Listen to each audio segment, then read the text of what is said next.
Bueno, hermanos, buen día. En esta mañana, primeramente vamos a empezar con los seguros de rigor, porque si no, los hermanos de Serri, sí, igual medio que me escuchan sin micrófono, ¿no? Los hermanos de Serri les mandan todos sus saludos, están muy contentos de que podamos venir a compartir hoy en esta mañana este lugar, también porque, bueno, ahí mientras están preparando el proyectorio, ¿no? Porque el Señor ha sido fiel y nos ha traído hasta este lugar. En esta mañana vamos a hablar acerca de algunas cositas bastante importantes e interesantes en la Biblia. Ustedes saben que el Señor Jesús, cuando nos habla, no nos habla directamente del reino de los cielos. ¿Cómo nos habla? Bien, nos habla por el Espíritu. Muy bien. Pero hay una cosa muy importante que el Señor nos habla en parábola, porque Él quiere dar a conocer la magnificencia del reino de los cielos a los hombres, de forma tal que los hombres lo entiendan. Y eso forma parte de algo muy importante dentro de la Biblia, que son los símbolos y las parábolas. ¿Sí? Dios, en su infinita sabiduría, ¿sí?, nos habla a través de parábolas, para ejemplificarnos el reino de los cielos y para revelar verdades ocultas que hay detrás de este reino. ¿Sí? Entre esos símbolos hay un símbolo que pasa desapercibido porque nosotros, a ver, nombren parábolas conocidas. La parábola del samaritano, ¿cuál más? La del sembrador, la de las vírgenes, la de la oveja, la de los talentos. Hay varias parábolas, ¿no es cierto? Pero todos nombramos parábolas, pero nunca vemos simbolismos, y hay infinidad de símbolos en la Biblia. Y en esta mañana vamos a ver un símbolo que es el olivo. ¿Ustedes saben qué es un olivo? ¿Lo vieron alguna vez para empezar? ¿Vieron alguna vez un árbol de oliva? ¿De aceituna? ¿Sí? Bien. Es un árbol bastante noble, y en el pueblo donde vivía el Señor, ¿sí?, era un árbol que era reconocido y que estaba en muchísimos lugares dentro de la Biblia. Y en esta mañana lo que vamos a hacer es ver, ¿sí?, cómo el Señor Jesucristo, quien acostumbraba a orar en el monte de ¿qué? De los olivos, ¿sí?, en un lugar físico. Él, cuando se apartaba a orar, siempre oraba en el monte de los olivos. ¿Sí? El Señor Jesucristo utilizaba este lugar para hablar con el Señor, para hablar con su Padre. ¿Sí? Y en esta mañana vamos a ver cómo el olivo termina siendo símbolo para nosotros también, y vamos a ver 4 símbolos, ¿sí?, en esta mañana, de los cuales el olivo nos va a hablar. Nos va a hablar acerca de la paz, nos va a hablar acerca del sufrimiento, de la salvación y de la resurrección y pronta venida de nuestro Salvador en esta mañana. En primer lugar, arranquemos hablando de el olivo como símbolo de paz. Yo les pedí a los chicos, por una cuestión práctica, que busquen en esto, pero ¿todos tienen Biblia? ¿Todos tenemos Biblia en este lugar? Vamos a hablar y vamos a abrir varios versículos dentro de la Biblia, ¿sí? En primer lugar vamos a buscar Génesis 8:11. Génesis 8:11. ¿Sí? Para que no nos durmamos, para que sea bastante dinámica la reunión esta mañana. Génesis 8:11. Yo tengo, además de que me compraron una excelentísima Biblia y bonita, porque mi Biblia anterior estaba bastante gastada, yo tengo Reina Valera 1960, no sé si todos tienen acá, algunos que tengan la nueva versión internacional o la nueva traducción viviente. El contexto de este versículo no es, ¿sí? Génesis 8:11. Contexto de este versículo, Noé, arca de Noé. ¿Recuerdan la historia del arca de Noé? ¿Sí? Génesis 8:11.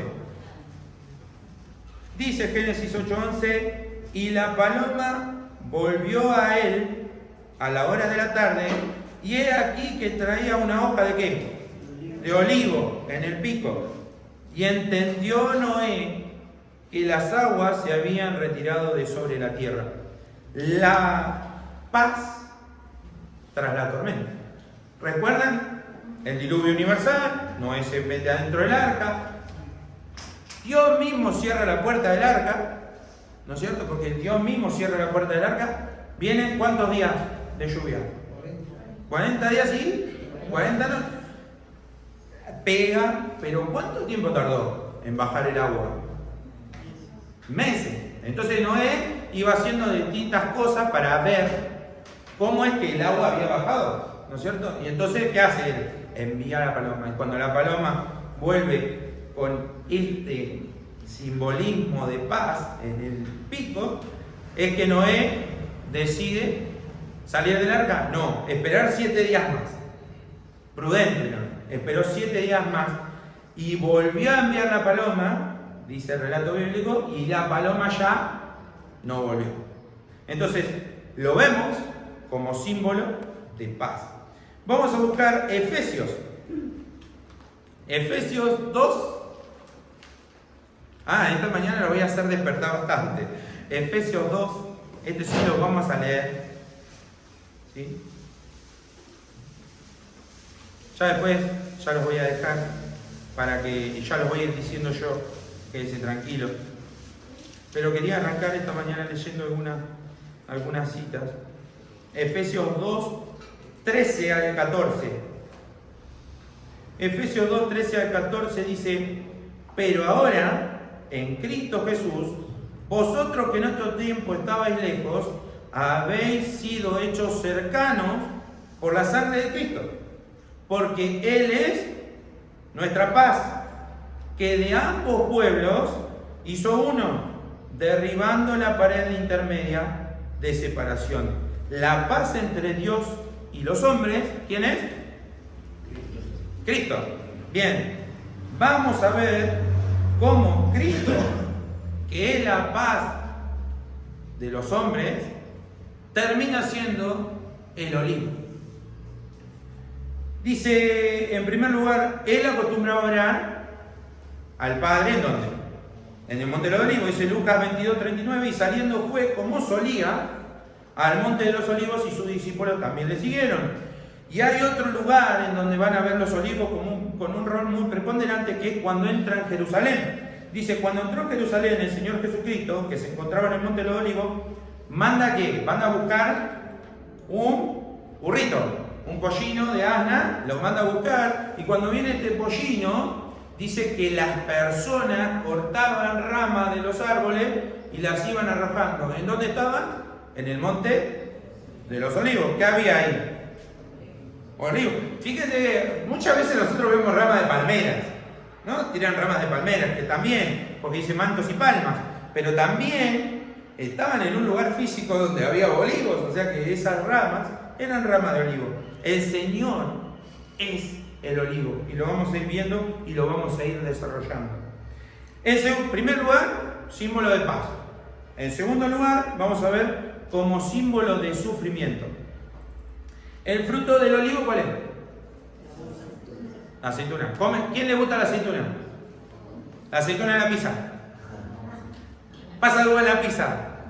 Debatible. Pasa ananá en la pizza, más debatible. Hay personas que...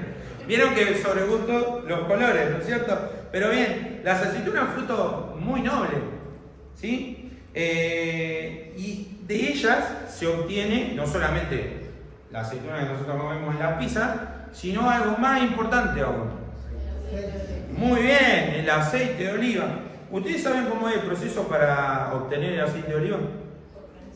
Por prensado. Muy bien. Vamos a leer, ahora sí, y me van a acompañar porque es bastante extenso y lo vamos a leer. Éxodo 30. Busquen Éxodo 30. Yo lo tenía marcado, pero tristemente pasaron cosas. Igual lo tengo acá en impreso, pero me gusta buscarlo en la Biblia. Éxodo 30.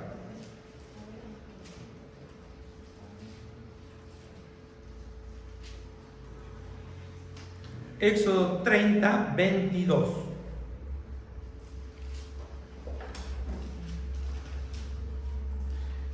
Aquí, ¿sí? Vamos a ver cómo el Padre le habla a Moisés.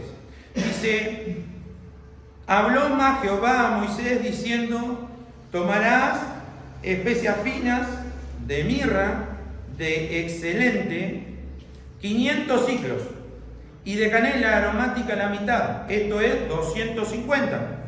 de cálamo aromático 250, de casia 500, según el ciclo del santuario, y de aceite de olivas 1 hin. Y harás de ello el aceite de la santa unción. Superior ungüento, según el arte del perfumador, será el aceite de la unción santa.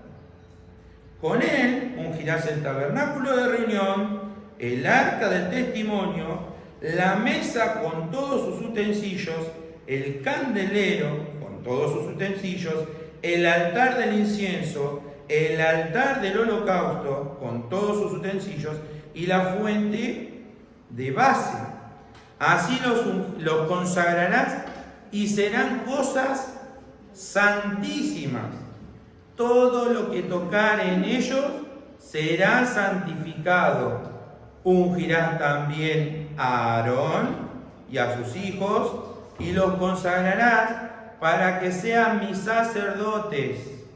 Fíjense, 31, y hablarás a los hijos de Israel diciendo: este será mi aceite de la santa unción por vuestras generaciones.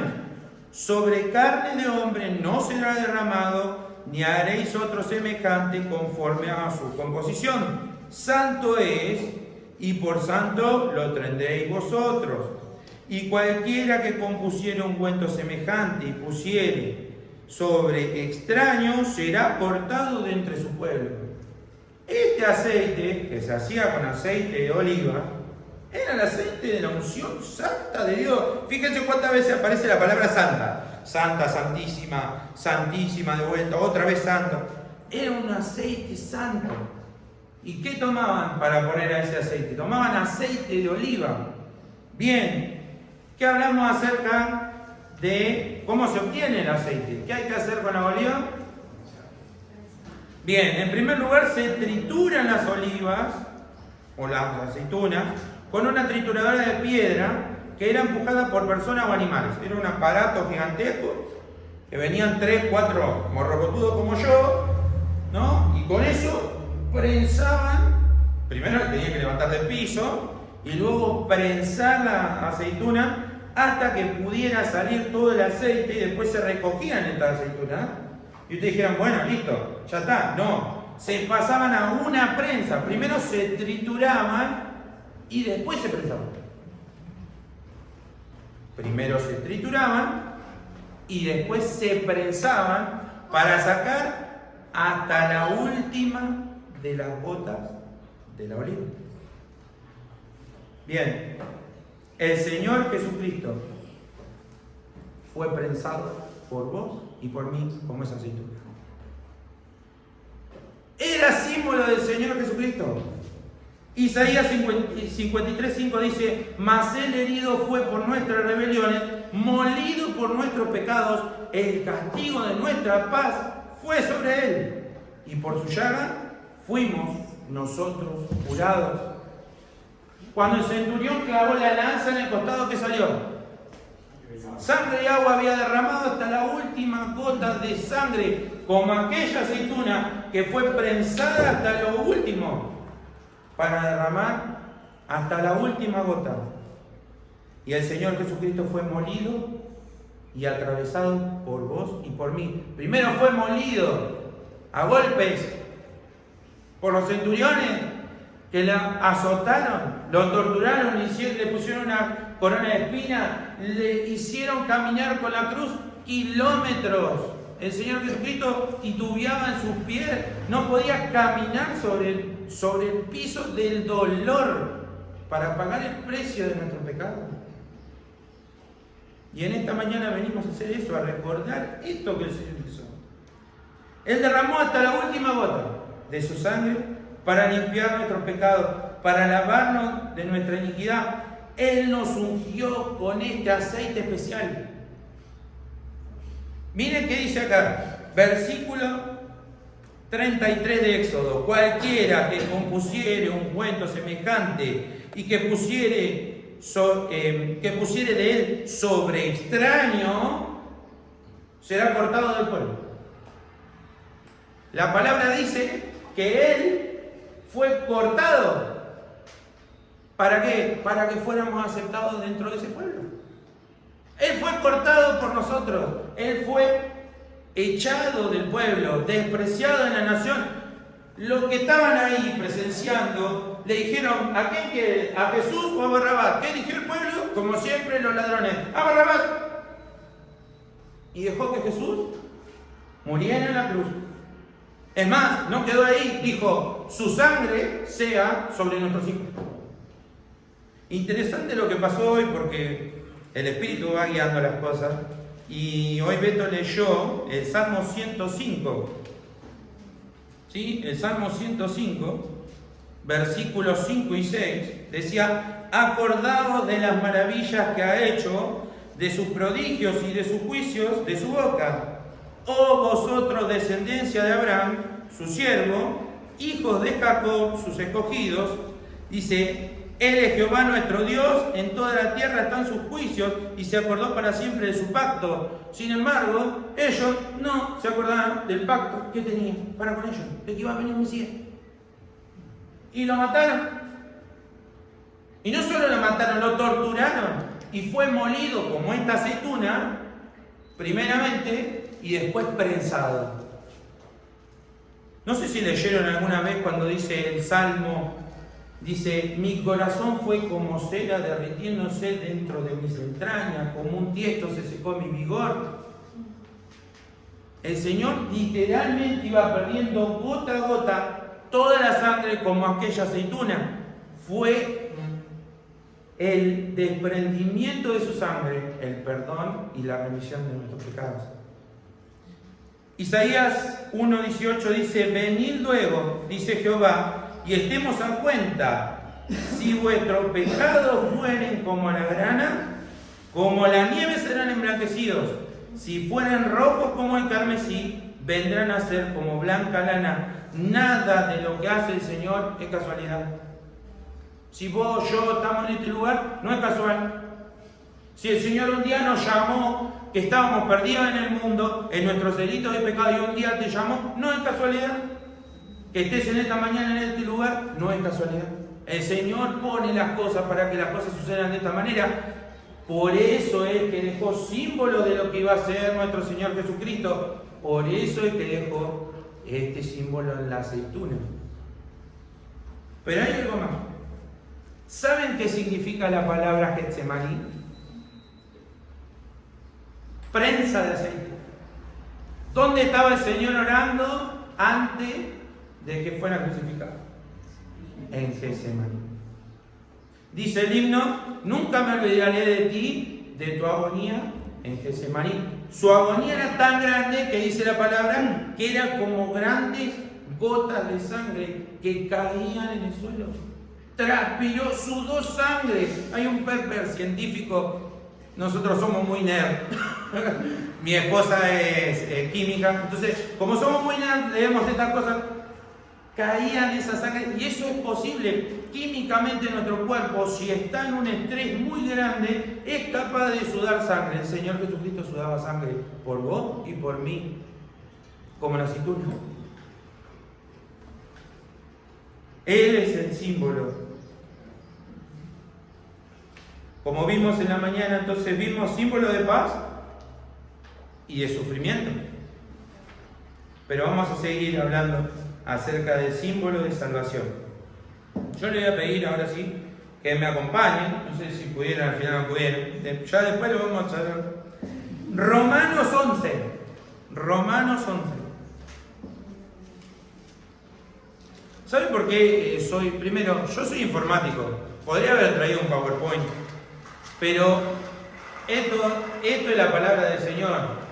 El PowerPoint es un PowerPoint. ¡Hola!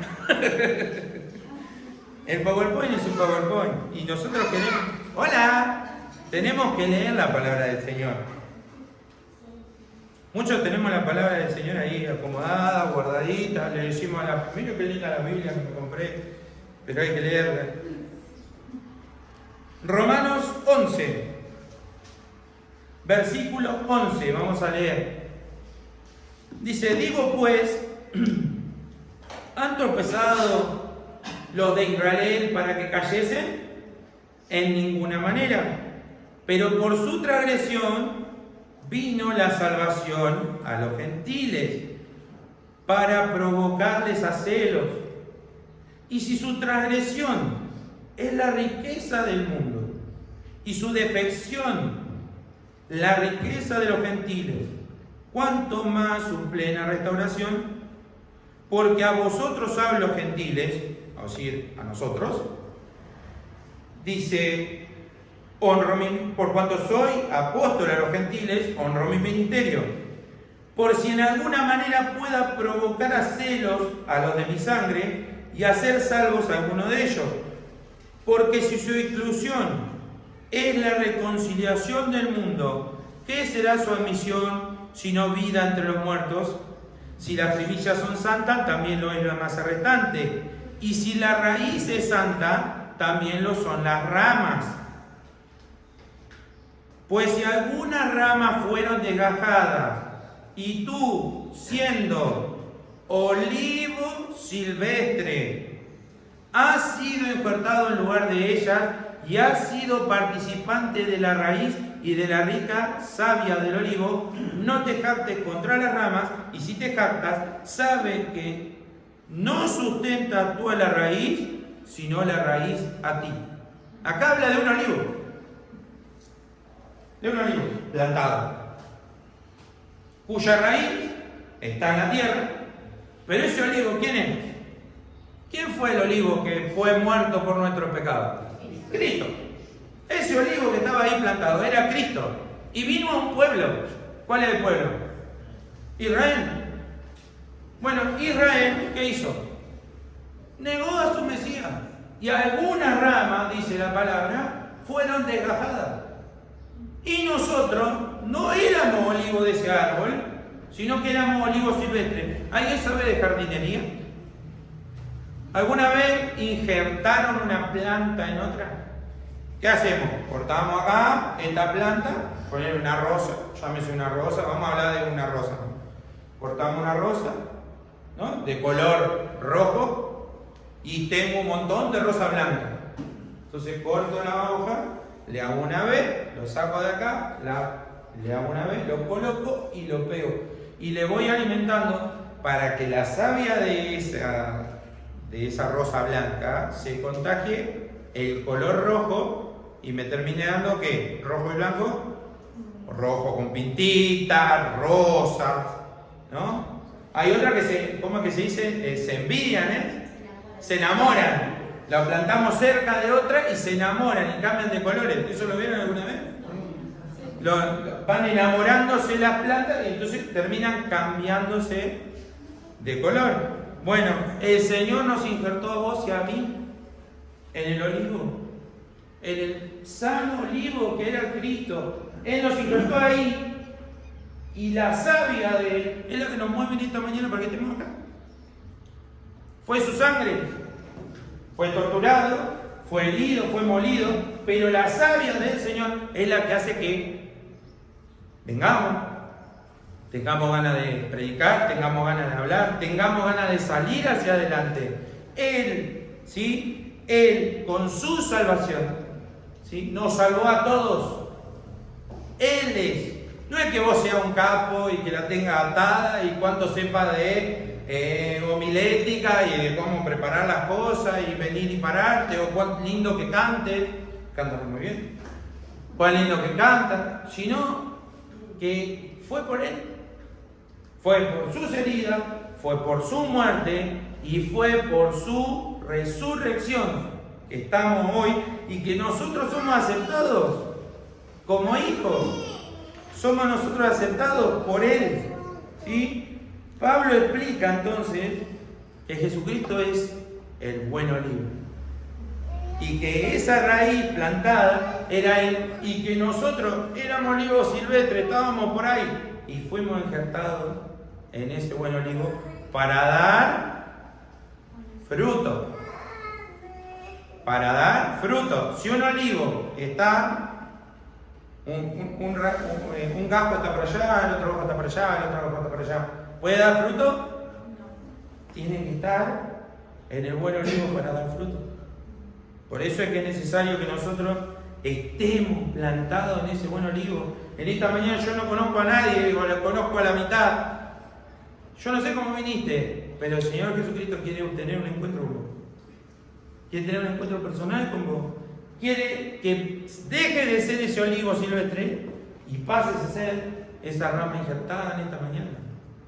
El Señor quiere tu vida para transformarla, para que deje de andar en tu delito y pecado y pases a formar parte de la rama, de esa rama rica en savia, porque la raíz está plantada en tierra fértil.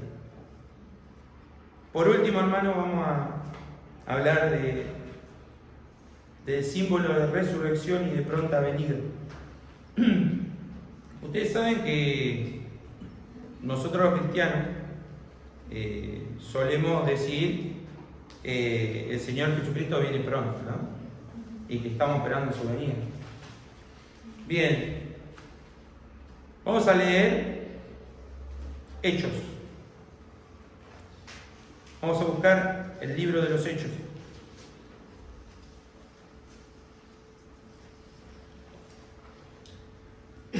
El libro de los Hechos es un libro muy interesante. Acá está todo lo que sucedió en la iglesia primitiva. Todo el tránsito de la primera iglesia se encuentra aquí, en el libro de los Hechos. Y Hechos capítulo 1, versículo 6, vamos a hablar, fíjense ahí hay un título, la Reina Valera, por ejemplo, le pone el título, dice la ascensión. Dice, entonces, los que se habían reunido le preguntaron diciendo, Señor, ¿restaurarás el reino a Israel en este tiempo? Y él le dijo, no os toca a vosotros saber los tiempos o las sazones que el Padre puso en su sola potestad, pero recibiréis poder cuando haya venido sobre vosotros el Espíritu Santo, y me seréis testigos en Jerusalén, en toda Judea, en Samaria y hasta lo último de la tierra. Y habiendo dicho estas cosas, viéndolos ellos, fue alzado y le recibió una nube que le ocultó de sus ojos. Y estando ellos con los ojos puestos en el cielo, entre tanto que él se iba, he aquí se pusieron junto a ellos dos varones con vestiduras blancas, los cuales también le dijeron, varones galileos, ¿por qué estás mirando al cielo? Este mismo Jesús, que ha sido tomado de vosotros al cielo, así vendrá como le habéis visto ir al cielo. ¿Cuántos de los que estamos acá estamos esperando contentos la venida de nuestro Señor para que nos salve de todos los barullos que hay en este mundo? Estamos viviendo en un mundo, no sé si les pasa a ustedes, pero cada vez está más violento la cosa, che, cada vez se pica más. Y cada vez más tiro, y cada vez más cerca. Y cada vez más problemas, y conflictos diplomáticos, y el país tanto dice, yo te voy a matar a vos, y el otro le dice, no, pero vos tirale una bomba a aquel. Y ¿cuánto conflicto hay en este mundo? Nosotros tenemos una esperanza. La esperanza está en Cristo, en esa raíz, en ese olivo, y esperamos su pronta venida. Esperamos que Él venga como se fue, de la misma manera que Él venga. Fíjense, hay un pequeñito detalle y por eso no lo leí. Vamos a leer el versículo 12. Entonces volvieron a Jerusalén desde el monte que se llama del Olivar, el cual está cerca de Jerusalén, camino de un día de reposo. El Señor, cuando asciende, ¿dónde estaba? En el monte de los olivos. Los olivos para el Señor eran algo que no era casual, era señal de que nosotros somos injertados en ese árbol, de que vos, yo, en esta mañana podemos ser injertados en ese árbol por su sangre, por su sacrificio, por lo que Él hizo por nosotros. Y Él es ese olivo. Y está esperando. Está esperando que un día venga vos y le diga, che, que quiero ser injertado. Quiero formar parte de ese olivo. Ya me cansé de los chicos que me invitan toda la noche a hacer las mismas cosas. Hemos estado hablando con muchas personas que me dicen, yo estoy cansado. Personas grandes, adultos, dicen, yo estoy cansado de vivir. Ya no quiero vivir más. Siempre salía a los mismos lugares, veo a las mismas personas.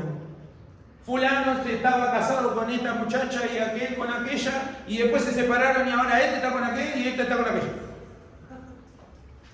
Y después se aburren y al tiempo vuelven. Y los niños quedan ahí en el medio, casas destruidas, matrimonios reventados, drogas ni hablemos de la droga porque es peor. El Señor tiene un propósito para nuestra vida. Él quiere que vos seas parte de ese olivo y de que vos des fruto. Esa es la gracia del Señor. Que nosotros estábamos perdidos, éramos un olivo silvestre, andábamos ahí por el universo y Él dice, vení, acércate. Y Él mismo es quien nos injerta en ese olivo para dar fruto.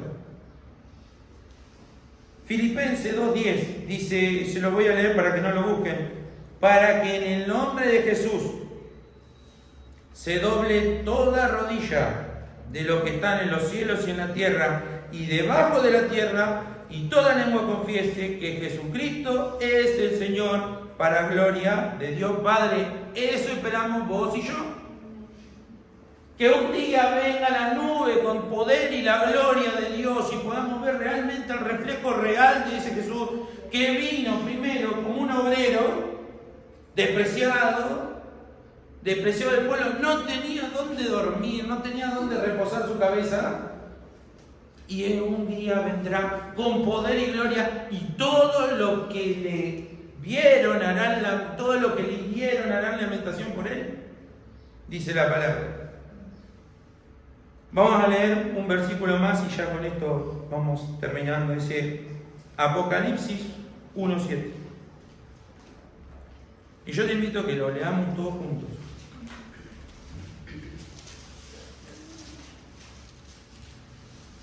Apocalipsis 1:7.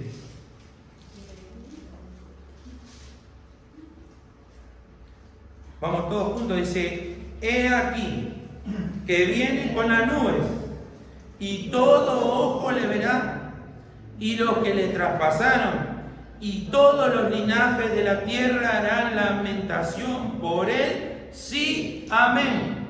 Versículo 8 dice, yo soy el alfa y el omega, el principio y el fin, dice el Señor, el que es, el que era y el que ha de venir, el Todopoderoso. Es nuestra esperanza. Es lo único por lo cual el mundo, la humanidad tiene esperanza. Imagínense usted, vamos a ponernos filosóficos, vamos a agarrar un término filosófico. Pongámosle que tiene razón la persona que piensa que después de que morimos no hay más nada. Ya terminó, acabó, fin. ¿Sí? Entonces pongamos que tiene razón esa persona. Entonces todos nosotros que estamos acá, cuando nos muramos, no había nada. ¿Cómo vivimos? ¡Oh! ¡Qué lástima! Podría haber salido a bailar más. La verdad que no me interesa. Pero no es que no me interesa porque no me guste bailar, de hecho no me gusta. Sino que el fin de cada cosa que nosotros elegimos fue hacer la voluntad de Dios. ¿Sí? Entonces, en esa voluntad que nosotros decidimos caminar, cuando nosotros nos vayamos de esta tierra nos vamos felices porque cumplimos el trabajo de ese Cristo que vino a traernos una manera de caminar, una manera de transitarnos, en donde podemos ser felices, en donde podemos encontrar una vida con una esposa que te ame, con hijos que quieran caminar y transitar la vida cristiana, vamos a ser felices. Si no hay nada, igual fui feliz. Pero pongamos que tenemos razón nosotros. Las personas están perdidas. No hay salvación para ellos. La muerte es una y luego el juicio. No hay más oportunidades. La oportunidad es ahora, el tiempo es hoy. El Señor te llama a arrepentirte hoy, no mañana. Y menos en este mundo, que no sabemos qué pasa cuando pasamos de acá. Que cuando salimos de acá, el auto, van todos corriendo, te pasan por arriba, la moto te pasa por el costado, por arriba de la casa. No sabemos qué nos espera, hermano, el tiempo es hoy. Para arrepentirnos y pedirle perdón al Señor.